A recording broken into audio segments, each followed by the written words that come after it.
News 24 सामान्य जनतेचा आवाज। सगळ्यात अगोदर सगळ्या ह्या जिंतूर मतदारसंघाच्या तमाम माझ्या काबाड कष्ट शेतकऱ्यांच्या वतीनं या सेलू नगरीमध्ये पवार साहेबांचं मी मनापासून स्वागत मी आजच्या कार्यक्रमाच्या निमित्ताने या ठिकाणी करतो।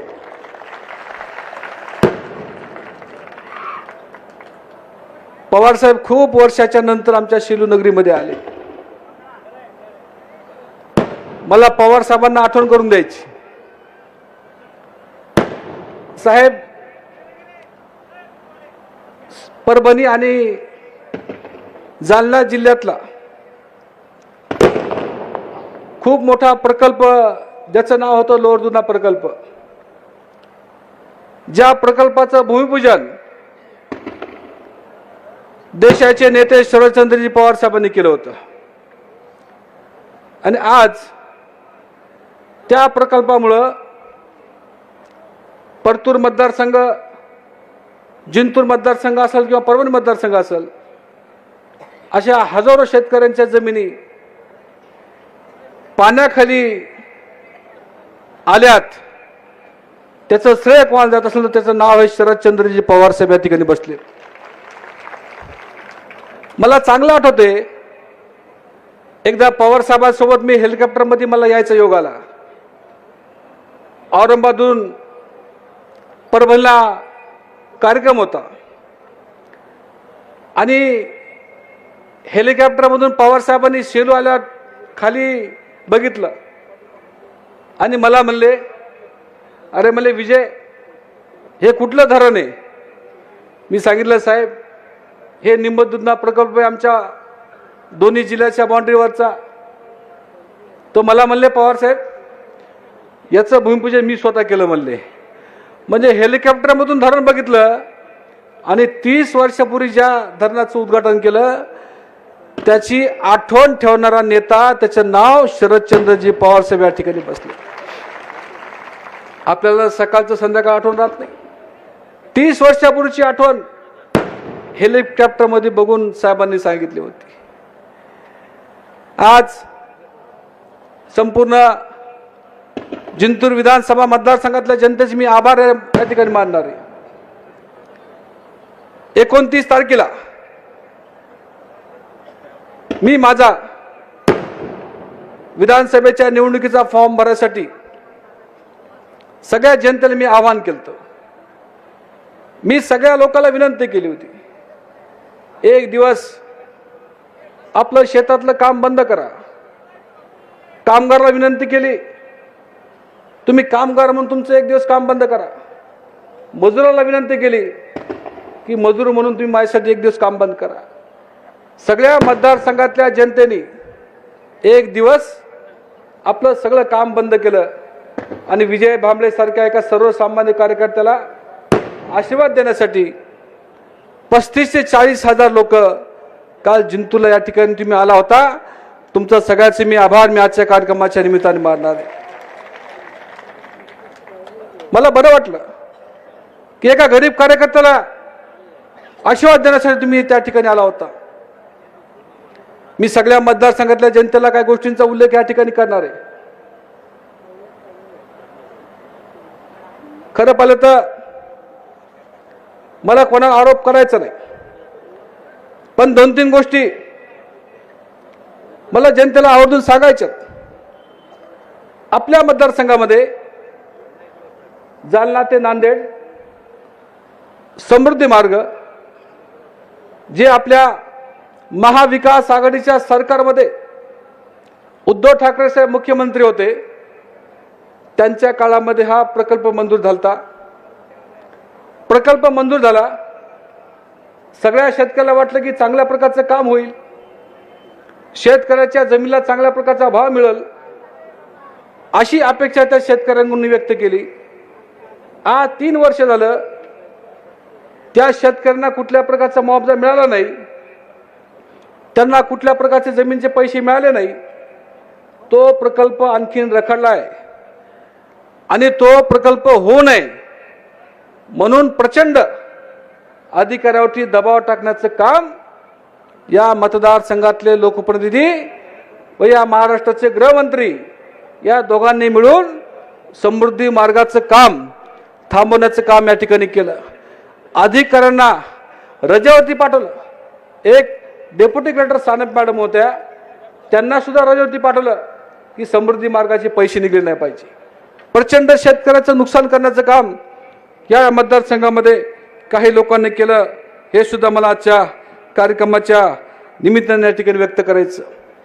दुसरा विषय मला सांगायचा, आपल्या सेलू तालुक्यामध्ये जे आमचा शेतकरी काबाड कष्ट करतोय, सरकारची योजना होती वृक्ष लागवडीची, 2500 लोकांचे प्रस्ताव मंजूर झाले होते. 2500 लोकांचे शेतकऱ्यांनी शेतामध्ये झाडं लावले, त्या ठिकाणी खर्च केला आणि तो शेतकरी शासनाच्या मदतीची वाट बघत होता. पण या तालुक्यामध्ये एक वेगळं राजकारण घडलंय आणि त्या सगळ्या कामाचा एलक्यू केला विधानसभेमध्ये. तारांकित प्रश्न या मतदारसंघाच्या लोकप्रतिनिधींनी विधानसभेत केला. 2500 शेतकऱ्याचे कामं बंद झाली, त्यांचे पैसे रखडलेत, त्यांना पैसे मिळवून म्हणून अधिकाऱ्याला दबाव टाकला आणि त्या गरीब शेतकऱ्याचं काम याच मतदारसंघामध्ये स्थानिक आमदारनं केलं. ही सुद्धा बाब माझ्या प्रत्येक जनतेने समजून घेतली पाहिजे. मी सर्व माझ्या मतदारसंघातल्या जनतेला आज विनंती करणार आहे, काल आपला फॉर्म भरला, फॉर्म भरल्याच्या नंतर एवढा जनसमुदाय आला, काही लोकांच्या पायाखालची वाळू घसरली. काल परवा एक तरुण सहकारी मला येऊन भेटला, त्यांनी सांगितलं, मला म्हणले विजयराव म्हणले आता आपल्या मतदारसंघात एक नवीन काम सुरू झालं. मी म्हणलं काय झालं? जिंतूर तालुक्यामध्ये आता प्रत्येक गावात म्हणले आता दारूच वाटायची, म्हणले आता दारू वाटायची आणि त्या दारूमुळं आमच्या नवीन पिढीचं किती बरबादी होणार आहे. एखाद्या मुलाला व्यसनाला लावायचं, निवडणुकीच्या काळामध्ये दारू पाजायची आणि तो युवक चांगल्या मार्गाला लागणार नाही ना. एकदा निवडणुकीच्या काळात कोणाची दारू प्यायची, मग पुढे भविष्य काय राहणार आहे. प्रत्येक गावात आता हिशोब चालू, कोणत्या गावात किती दारू वाटायची. दुसरं एक मी ऐकलं की प्रत्येक गावामध्ये आता मतदाराला आमिष दिलं गेलंय. एका मताला 5000 रुपये रेट काढला. किती? 5000. आताच मला घोडकी पिंपरीचे लोक सांगत होते, आता घोडकी पिंपरी अनेक शेतकरी सांगत होते की आम्ही प्रत्येक मतदाराला 5000 रुपये देऊ, आम्ही लोकांना विकत घेऊ. अशा प्रकारची भाषा या मतदारसंघात होती. मी माझ्या तमाम मतदारसंघातल्या जनतेला विनंती करतोय, विजय भांबळेकडे पैसा नाही, माझ्याकडे कुठल्या प्रकारचे मी कुठलं करप्शन नाही केलं, मी कोणत्या घोटाळ्यामध्ये जेलमध्ये नाही गेलो, मी कुठल्या गुत्तेदारीचं मी कधी गुत्तेदारी करत नाही, मी 1 रुपया कोणत्या शेतकऱ्याचं मी कधी भ्रष्टाचारामध्ये मी कधी अडकवलो नाही. माझ्याकडे कुठल्या प्रकारचा पैसा नाही, फक्त माझ्याकडे आहे ते गोर गरीब काम करण्याची ताकद ही विजय भांबळेमध्ये आहे. हे सुद्धा मला आजच्या कार्यक्रमाच्या निमित्ताने सांगायचं. म्हणून जनतेला विनंती करतोय की तुम्ही ठरवलं पाहिजे की आपल्याला काम करणारा आपला तरुण सहकारी पाहिजे की फक्त पैसे पाहिजे. पैसे जास्ती दिवस काम करणार नाहीत, 2-3 दिवसाचं क्षणिक सुख मिळेल, पण 5 वर्ष आपल्या सुखादुखामध्ये कोण धावून येणार आहे. रात्री 12 वाजता जरी फोन केला तर आपला फोन कोण उचलणार आहे. विजय भांबळे विधानसभेच्या निवडणुकीला मी जरी पडलो असेल, माझा फोन कधी मी बंद नाही ठेवला. रात्री 12 वाजता जरी कोणी फोन केला तर उचलण्याचं मी त्या ठिकाणी काम केलेलं आहे. म्हणून सगळ्या माझ्या मतदाराला विनंती करतोय की ही निवडणूक विजय भांबळेची नाहीये, ही निवडणूक भांबळे कुटुंबाची नाहीये. इथं बसलेला हा प्रत्येक नागरिक माझ्या कुटुंबातला आहे. ही सगळ्यांची तुमची निवडणूक आहे आणि मला विनंती करायची की समोरून महापूर येणार आहे, प्रचंड महापूर येणार आहे, त्या महापुराला बळी पडू नका. मी विनंती करतो, मी त्या दिवशी सांगितलं की विजय भांबळेला एक वेळेस आशीर्वाद द्या. माझ्या वडीलधाऱ्या माणसाला विनंती करतोय, तुमचा आशीर्वाद मला मिळाल्यानंतर युवकांची साथ मिळाल्यानंतर मी या मतदारसंघाचा आमदार झालो तर 5 वर्ष तुमचा सेवक म्हणून इमाने इतबारे काम करेल हा शब्द मी आजच्या कार्यक्रमाच्या निमित्ताने व्यक्त करतो. फक्त माझ्यासाठी 10 दिवस वेळ काढा. आपलं थोडंसं काम बंद ठेवा. माझ्यासाठी 10 दिवस वेळ काढा. मी माझ्या संपूर्ण आयुष्यातले दिवस मी तुमच्यासाठी द्यायला तयार आहे. मी कधीही एक दिवस घरी थांबणार नाही. मी तुमच्यासाठी वेळ द्यायला तयार आहे.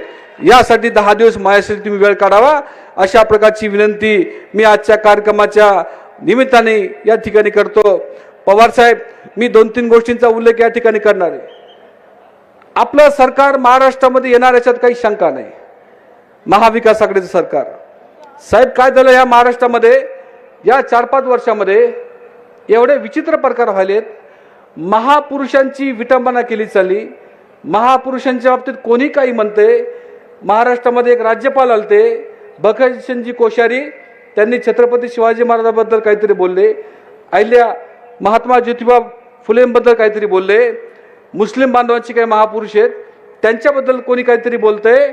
मी साहेबाला विनंती करतो, आपलं सरकार आल्यानंतर जे लोक महापुरुषाच्या बाबतीमध्ये चुकीच्या, खोट्या आणि त्या ठिकाणी वेगळं चित्र करून रंगवण्याचं काम करत असतील, याच्यासाठी एवढा कडक कायदा करूया की 6 महिने त्याची जमानत सुद्धा झाली नाही पाहिजे.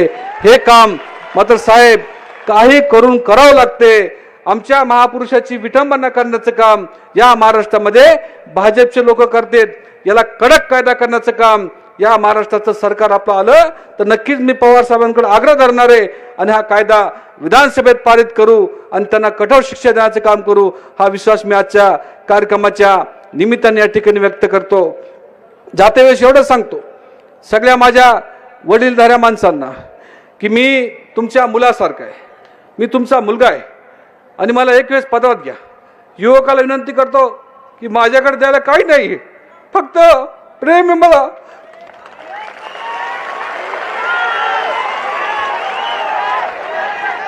मी आयुष्यभर तुमची सेवा करेल.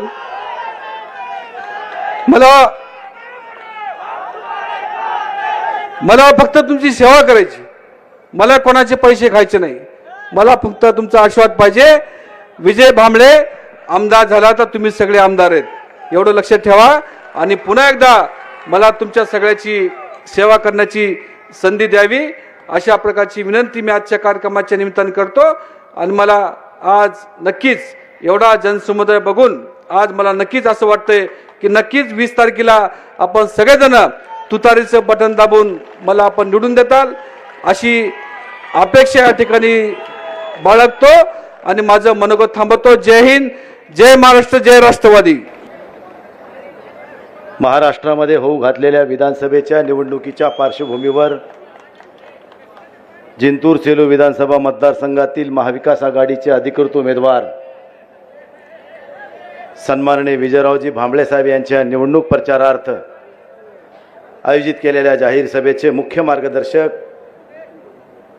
ह्या देशाचे नेते आदरणीय श्री माननीय शरदचंद्रजी पवार साहेब, राज्यसभेतील आमच्या सहकारी भगिनी सौभाग्यवती फौजा खान मॅडम, आपले विद्यमान आमदार, आपले उमेदवार आदरणीय विजयरावजी भांबळे साहेब, राष्ट्रवादी काँग्रेस पक्षाचे जिल्हाध्यक्ष माजी आमदार विजयरावजी गव्हाणे साहेब, व्यासपीठावरील सर्व पदाधिकारी, लोकप्रतिनिधी, इथे जमलेल्या माझ्या सर्व मतदार बंधू भगिनी आणि पत्रकार बांधवांनो, उद्याच्या विधानसभेच्या निवडणुकीमध्ये आपल्याला इतिहास घडवायचा आहे.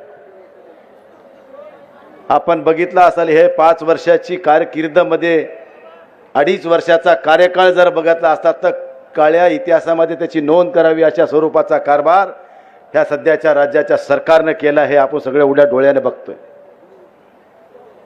ते कायदा मानायला तयार नाहीत, ते कोर्ट मानायला तयार नाहीत. हम करे सो कायदा अशी ह्यांची भूमिका झालेली आहे. काही केलं तरी आमचं काही वाकडं होणार नाही अशी मानसिकता ह्या लोकांची झालेली आहे. आणि म्हणून ह्या लोकांना जमिनीवर आणण्याचं काम येणाऱ्या 20 तारखेला तुम्हाला आम्हाला करायचं मित्रांनो, लक्षात ठेवा. मी आदरणीय पवार साहेबांना सांगू इच्छितो, 2014 ते 19 ह्या काळामध्ये आदरणीय विजयरावजी भांबळे साहेब आमच्या जिल्ह्यातल्या 4 आमदारामध्ये सगळ्यात ॲक्टिव्ह पर्सन आमदार म्हणून काम करणारा आमदार कोण होता तर भांबळे साहेब होते. सकाळी 6ला उठून 7 वाजता गावामध्ये जाऊन लोकांशी संवाद साधणारा आमदार कोण होता तर भांबळे साहेब होते. परंतु ह्या लोकांनी कारस्थान करून ह्यांना 2019च्या निवडणुकीमध्ये पराभवाला समोर जावं लागलं. आणि त्यानंतर झालेल्या सध्याच्या विद्यमान आमदार ह्यांची पण कारकीर्द आपण बघितली आहे. ह्यांचा अर्धा सहवास असतो परभणीमध्ये, 4 आणे परभणीत, 4 आणे जिंतूरमध्ये आणि 8 आणे पुण्यामध्ये. आता मला सांगा, आपल्या दैनंदिन गरजामध्ये अडीअडचणीमध्ये आपल्याला रात्री 2 वाजता सुद्धा जर फोन लावला तर आपल्यासाठी अवेलेबल होणारा आपल्याला माणूस पाहिजे का नॉट रिचेबल असणारा माणूस पाहिजे, हे तुम्ही ठरवायचं. म्हणून मित्रांनो, आता भांबळे साहेबांनी या ठिकाणी सांगितलं की मताला 5-5 हजार रुपये देण्याची मानसिकता ह्यांनी चालू केलेली आहे. आणि भांबळे साहेबांनी सांगितलं की आपण ह्या पैशाला बळी पडू नका. मी तर एवढं म्हणेन, हे सगळे पैसे जिल्हा मध्यवर्ती सहकारी बँकेचे आहेत. अर्धे पैसे जिंतूर सेलू मधल्या सगळ्या रस्त्याचे आहेत. आता सेलू मध्ये आपण बघितलं असेल 100 कोटी रुपयाचे सिमेंट रस्ते. हे शेतकऱ्याचे काम हे कुठं केलेत? शहरामध्ये नाही केले. जिथं नव्यानं प्लॉटिंग केलेले आहेत त्या प्लॉटिंग मध्ये एकही घर नाही, अशा ठिकाणी हे रस्ते करून मला वाटतंय त्या प्लॉटिंग वाल्याकडून मलिदा खाल्ला असावा, अशी परिस्थिती नाकारता येत नाही. सगळे पद ह्यांना यांच्या घरात पाहिजेत. मध्यवर्ती बँकेचे संचालक ह्यांच्याच घरात 4-4, एक पडला दुर्दैवानं म्हणावं, 3 संचालक, बाप 2 मुली. मार्केट कमिटीला पैसे खर्चायला लावले एकाला, सभापती केलं भावाला. आता मला सांगा, अशी नियत जर ह्यांची असेल, मड्यावरचं लोणी खाणारे हे लोक, ह्यांना ह्यांची जाणार आहे तर उद्या 20 तारखेला आपण त्यांची जागा दाखवणं ही काळाची गरज आहे मित्रांनो. मी तर तुम्हाला म्हणलं आताच की ह्यांचा पैसा कुठून आलाय, कसा आलाय. हे पैसा भांबळे साहेब जरी म्हणले असतील बळी पडू नका, तर मी तुम्हाला मायबापाच्या इमानदारीने तुम्हाला सांगतो, पैसे घ्यायचे, ह्यांचे पैसे घ्यायचे. पण शेवटी मतदानाचा अधिकार तुमच्या हातात आहे मित्रांनो. आणि ते मतदान कोणाला करायचे तुम्हाला कोणी अडवणार नाही, कोणी बघणार नाही. नीट मध्ये जायचं आणि तुतारी वाजवणाऱ्या माणसाला मतदान करून मोकळं व्हायचं. ही भूमिका घेतल्याशिवाय ह्यांना ह्यांची जागा दिसणार नाही. अरे इथला अधिकारी वैतागून गेला. एक अधिकारी या जिंतूर सेलूमध्ये काम करायला तयार नाही. कोणी अधिकारी आला की आम्ही म्हणेल तसंच कर. इथल्या उपविभागीय अधिकाऱ्याकडे जिंतूर नगरपालिकेचा चार्ज होता. काम न करता खोटे बिलच दे लिहून म्हणायचं. शेवटी त्या उपविभागीय अधिकाऱ्यांनी कलेक्टरला सांगितलं की साहेब मला सक्तीच्या रजेवर पाठवा, मी या ठिकाणी काम करू शकत नाही. एवढी दयनीय अवस्था, एवढी पैशाची हाव कशासाठी? कुण्या कार्यकर्त्याला तर काही देणार नाहीत साहेब. ह्यांच्याकडं सगळे खडीचे कारखाने ह्यांचेच, गुत्तेदारी ह्यांचीच. साहेब कार्यकर्त्याला काम जरी दिलं असलं तर ते त्यांच्या नातेवाईकाच्या रजिस्ट्रेशनवरच, आणि त्याला बिल देताना अगोदर त्याचा माल काढून घ्यायचा आणि एवढे उरलेत घेतो तर घे नाही तर जाय. म्हणजे एक कार्यकर्ता सुद्धा ह्यांचा समाधानी नाहीये. 15% डीपीटीसीचे पैसे विकले. नंतर ती डीपीटीसी आम्ही कोर्टात, आमचे काही कार्यकर्ते कोर्टात गेल्यामुळे ती डीपीटीसी रद्द झाली. नंतर पैसे सुद्धा द्यायची मानसिकता ह्यांनी लोकांची ठेवली नाही. एवढे हे अप्पलपोटी लोक. ह्यांना येणाऱ्या 20 तारखेला मित्रांनो लक्षात ठेवा, दुनिया इकडे तिकडे होईल, भांबळे साहेब आमदार झाल्याशिवाय राहणार नाही, याची काळजी सगळ्यांनी घेतली पाहिजे. आता ह्या सरकारनं आपण बघितलं असेल की लोकसभेला ज्या पद्धतीने तुम्ही आम्ही ह्यांना धडा शिकवला, महाराष्ट्रातल्या 48 पैकी 31 जागा महाविकास आघाडीला दिल्या. त्यानंतर ह्यांना साक्षात्कार झाला की आमची लाडकी बहीण परेशान आहे. आणि मग लाडक्या बहिणीला दिले किती? राजा उदार झाला आणि हाती भोपळा दिला 1500 रुपये. अरे माझ्या शेतकऱ्याच्या सोयाबीनला जर तुम्ही योग्य भाव दिला असता तर हे भीक नको पण कुत्रावर म्हणण्याची वेळ शेतकऱ्यावर सध्या येऊन बसली आहे. आज मला सांगा, एखादा अल्पभूधारक शेतकरी 5 एकरवाला त्याच्या शेतामध्ये 5 एकर सोयाबीन पेरले, आपण 10 क्विंटलचा नका धरू, 8 क्विंटलचा उतार धरू, 8×5 40 क्विंटलचा सोयाबीनला जर 6000चा भाव मिळाला असता तर 80,000 रुपयाचं उत्पन्न मला वाढून मिळालं असतं. हे 12,000 काढले तर मला या ठिकाणी 62 आपलं 18,000 काढले तर मला 62,000 रुपये माझ्या पुन्हा पदरात पडले असते. पण ह्यांनी हे नाही केलं. शेतकऱ्याच्या घरात सोयाबीन आल्यानंतर ह्यांनी बाहेरून तेल आयात केलं. शेतकऱ्याच्या घरात कापूस आल्यानंतर ह्यांनी गठाणी बाहेरून आणल्या. कारण शेतकरी असाच उपाशीपोटी राहिला पाहिजे आणि माझा गुजराती बांधव पुऱ्या भारत देशामध्ये व्यापार करून सुजलाम सुफलाम झाला पाहिजे, ही नीती या भाजपवाल्याची. मित्रांनो लक्षात ठेवा, हे कोणाचेच नाहीत. प्रत्येक गावामध्ये, जिल्ह्यामध्ये, देशामध्ये काय करायचं तर फक्त अराजकता निर्माण करायची, समाजामध्ये तेढ निर्माण करायचं. कोणीतरी उठतंय ह्या धर्माबद्दल बोलते, कोणी उठतंय त्या धर्माबद्दल बोलतंय. ते एक नारायण राणे साहेबाचं पोरग ते वेगळंच बोलतंय, हिंदूच्या रॅल्या काढणं. अरे आता कसा तुला हिंदू आठवला लोकसभा झाल्यावर? पहिले नाही आठवला. आणि उद्या जंग जर झाली तर हे भाजपवाले घरात आणि खान साहेब आणि रावसाहेब रस्त्यावर. मेले तर हे आणि मजा मारली तर हे नाही. म्हणून मित्रांनो, यांच्या कुठल्याही भूलथापाला आपण बळी पडायचं नाही. मी मुस्लिम समाजाचं सुद्धा कौतुक करीन. एवढे काही प्रसंग यांनी या समाजावर आणण्याचा प्रयत्न केला की हे चिडून काहीतरी दंगल घडवून आणतील आणि आपल्याला हिंदू समाज एकत्र करून मतदान घेता येईल. पण मुस्लिमांनी खूप संयम बाळगला, खूप चांगल्या प्रकारचं प्रदर्शन केलं आणि ह्यांना कुठेही संधी दिली नाही. आता आलेल्या उद्याच्या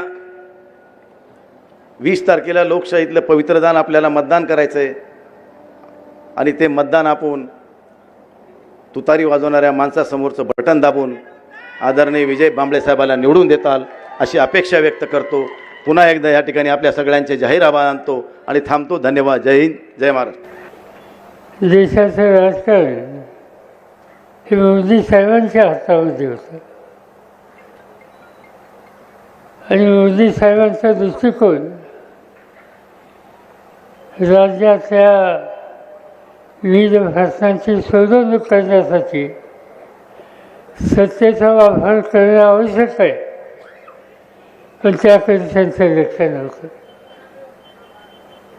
आणि म्हणून लोकसभेची निवडणूक आम्ही गंभीरतेने घेतली. उद्धव ठाकरेंच्या नेतृत्वाखालचा शिवसेना, काँग्रेस पक्ष, राहुल गांधींचा, आम्हा लोकांचा राष्ट्रवादी, समाजवादी पक्ष, डावे उजवे आणि शेतकरी काँग्रेस पक्ष, आम्ही सगळ्यांनी निवडणूक एकत्र लढवली. 5 वर्षापूर्वी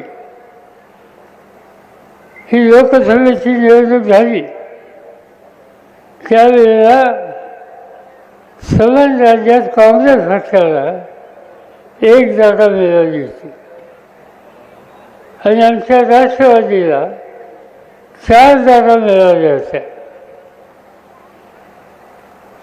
यामुळे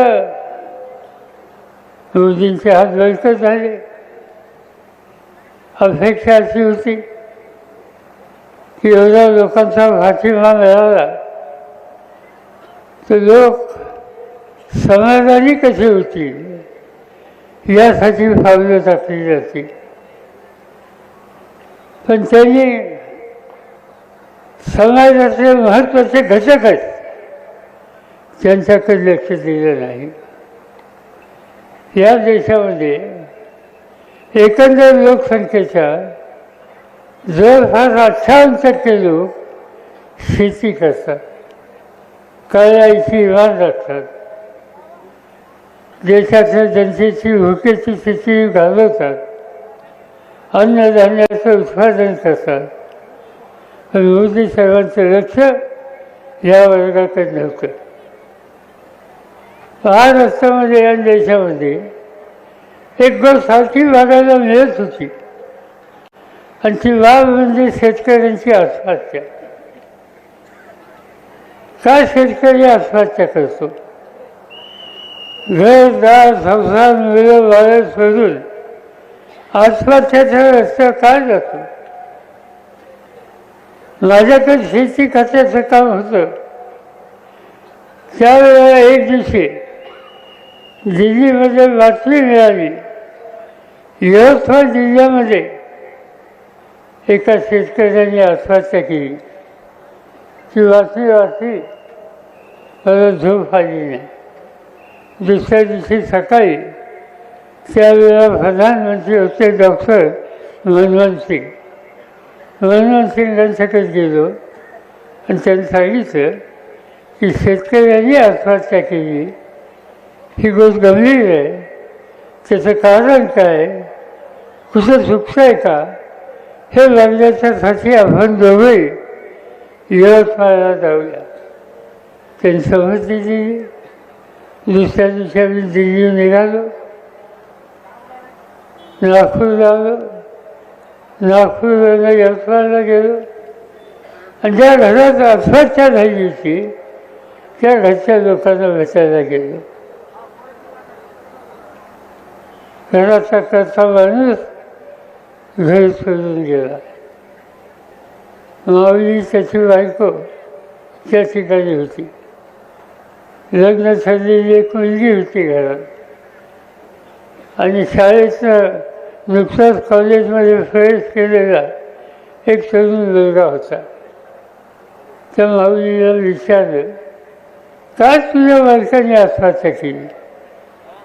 तिच्या डोळ्यातून पाणी थांबना, तिला बोलताच येईना.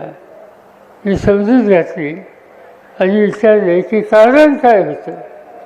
तिने सांगितलं, कपाशीचं पीक होतं, त्या कपाशीच्या पिकाच्यासाठी बँकेचं कर्ज काढलं, ते पुरेसं नव्हतं. खाजगी सावकाराचं सुद्धा कर्ज काढलं आणि ते पीक त्या ठिकाणी लाल्या रोगाला आणि सोन्यासारखं पीक खराब झालं. आणखी दुसरं काही पीक गेलं होतं. अतिवृष्टी झाली, दुसरं पीक उद्ध्वस्त झालं, आर्थिक नुकसान झालं. घेतलेले पैसे देण्याची ताकद नव्हती. माझा मालक, माझा नवरा अखंड चिंतेत होता. एक दिवशी झालं काय, खाजगी सावकाराकडनं घेतलेले पैसे मागण्याच्यासाठी सावकार दाराशी आला. शिवगाळ केली, घराची भांडी कुंडी बाहेर काढली आणि ती माऊली सांगत होती की मुलीचं लग्न ठरलं होतं, घराची भांडी कुंडी बाहेर काढली, याचा अर्थ समाजामध्ये आमची किंमत नाही हे लिहायला वाटलं आणि त्यांनी लग्न मोडलं. एवढं मोठं संकट आमच्या कुटुंबाला आलं. माझ्या मालकाला सहन झालं नाही. बाजारात गेला, इंजिनची बातमी घेतली, घटाघटा इंजिन फिरला आणि त्यांनी जीव दिला. हे कशामुळे झालं? हजाराचं पीक हे गेलं, रोगराई, घेतलेले पैसे देता नाही आले, व्याज वाढत गेलं आणि एक दिवशी सावकारांनी भांडी कुंडी घराच्या बाहेर काढली आणि त्यामुळं समाजात बेअबी झाली. त्यासाठी या गड्याने आत्महत्या केली. आम्ही तिची समजूत काढली. परत दिल्लीला गेलो, 8 दिवस माहिती घेतली आणि एक निकाल घेतला. निकाल असा होता की या देशात शेतकऱ्याच्या डोक्यावरचं कर्ज असेल ते 70,000 कोटीचं होतं. ते कर्ज एका रकमेनं माफ करून टाकलं आणि त्याच्या डोक्यावरचं उद्या घालवलं. याची आवश्यकता होती. पण आज काय स्थिती आहे? आज पुन्हा एकदा शेतकरी संकटात आहे, ज्याचा उल्लेख या ठिकाणी आधीच्या विषयांनी केला. तुम्ही सोयाबीनचं पीक घेता, उत्पादनाचा खर्च निघत नाही, सोयाबीनला किंमत मिळत नाही.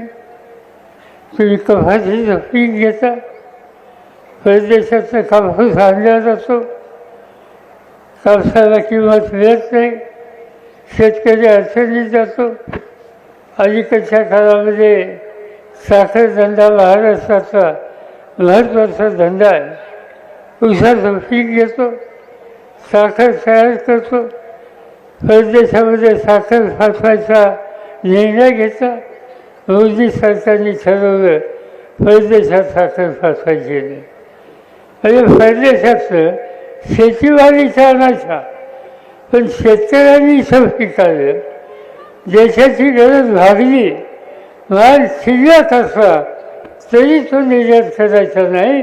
हे धोरण आजच्या भाजप सरकारचं धोरण आहे आणि हे शेतकरी विरोधी धोरण आहे. ह्या धोरणाला विरोध केला पाहिजे. विरोध कसा करायचा?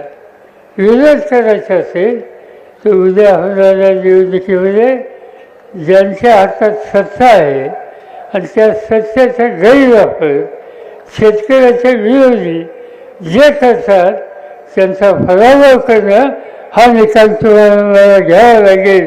आणि त्यासाठीच या ठिकाणी जर भावनेची उमेदवारी आमच्या सगळ्यांच्या सोबत दिली त्याचा विचार तुम्ही लोकांनी केला.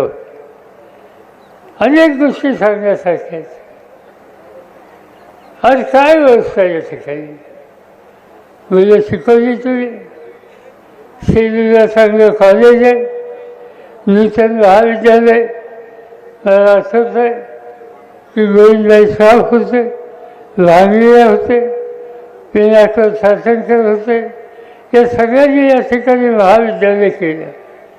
या महाविद्यालयाचा लौकिक होता. महाविद्यालयाची जी नियतकालिका असतात, महाराष्ट्राच्या कॉलेजेसमध्ये उत्तम नियतकालिक विद्यार्थी आणि शिक्षकांनी चांगलं लिखाण केलेलं कॉलेज कोणतं याची स्पर्धा होते. त्या स्पर्धेमध्ये सेलूच्या नूतन महाविद्यालयाचा उल्लेख नेहमी केला जातो. त्या कॉलेजमधून मुलं बाहेर पडली, पदवीधर झाली आणि आज त्यांना नोकरी मिळत नाही. आम्ही कुठेही गेलो तर लोकांच्या विनंती पत्र हातात येतात, तरुणांच्याकडून येतात. आणि मागणी काय असते? मागणी दुसरी काय नसते. माझ्या हाताला काम द्या, मला सन्मानावर जगायची संधी द्या. आणि ते करायचं असेल तरच बेकारी खऱ्या अर्थाने जाईल. पण आजचे राज्यकर्ते तरुण मुलाला बेकारीतून बाहेर काढण्यासाठी जी ठोस पावलं टाकली पाहिजे ती टाकण्याच्यासाठी त्यांची आज या ठिकाणी तयारी नाही आहे. आणि या सगळ्या गोष्टीच्या वर चित्र बदलते. आज ज्याचा उल्लेख फौजा खान यांनी केला, महाराष्ट्र एकेकाळच्या देशातलं एक नंबरचं राज्य. 3 दिवसापूर्वी केंद्र सरकारने राज्याची गणती केली आणि त्याच्यामध्ये 1 नंबरचं महाराष्ट्र राज्य आता 6व्या नंबरला गेलं. मग घडलंय काय इथं? घडलंय गुन्हेगारी, ज्याचा उल्लेख या ठिकाणी केला गेला. ठाणे जिल्ह्यामध्ये बदलापूर म्हणून गाव आहे. मुलींच्यावर अत्याचाराची बातमी आली, माहिती आम्ही घेतली. लहान मुली, कवल्या मुली, त्यांच्यावर त्या ठिकाणी अत्याचार केले गेले. शाळा कॉलेजेसमध्ये आज मुलींना संरक्षण नाही, स्त्रियांना संरक्षण नाही. आत्ताच फौजियांनी 11 सांगितलं की महाराष्ट्रामध्ये अनेक महिला बेपत्ता आहेत. पोलीस खात्यामध्ये चौकशी केली, त्यांचा पत्ता लागत नाही. घरचे चिंतेत आहेत. या राज्यामध्ये आई बहिणींचा सन्मान होत नाही, त्यांचं रक्षण होत नाही. अशा राज्याचे राज्यकर्ते त्यांना स्वच्छ बसायचा अधिकार नाही आहे. आणि हे प्रकार आज दिवसेंदिवस होत आहेत.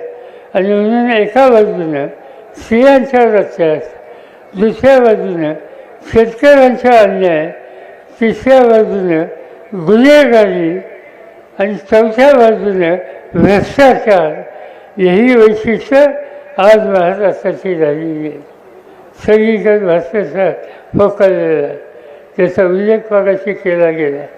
सिंधुदुर्ग नावाचा जिल्हा, त्या जिल्ह्यामध्ये समुद्राच्या कडेला एक शिवाजी महाराजांचा पुतळा उभा केला. देशाचे प्रधानमंत्री त्या पुतळ्याच्या अनावरणासाठी आले. पुतळा उभा केला. 6 महिन्यामध्ये पुतळा पडला, मोडून पडला, त्याचे 2 तुकडे झाले. चौकशी केली, का घेतलं? माहिती अशी होती त्याच्यात भ्रष्टाचार होता. पण सांगितलं गेलं की समुद्राचा वारा इतका होता आणि त्या वाऱ्यामध्ये पुतळा फुटला. वाऱ्यामध्ये पुतळा हा बोलू शकतो. मुंबईमध्ये तुम्ही गेलात तर इंडिया गेट नावाचा भाग आहे.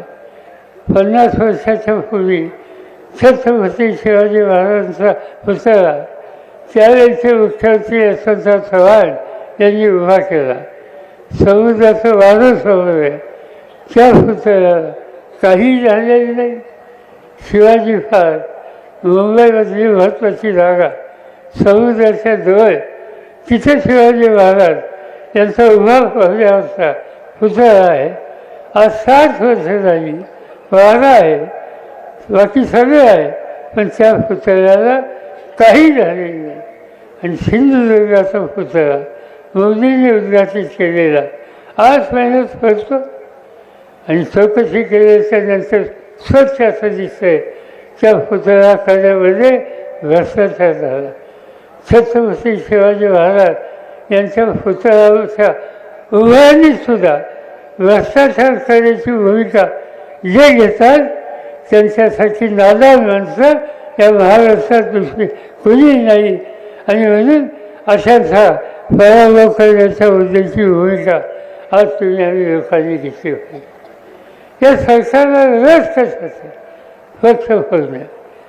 माझा पक्ष फोडला, उद्धव ठाकरेंचा पक्ष फोडला आणि सांगत होते की तत्वासाठी आम्ही शोधला.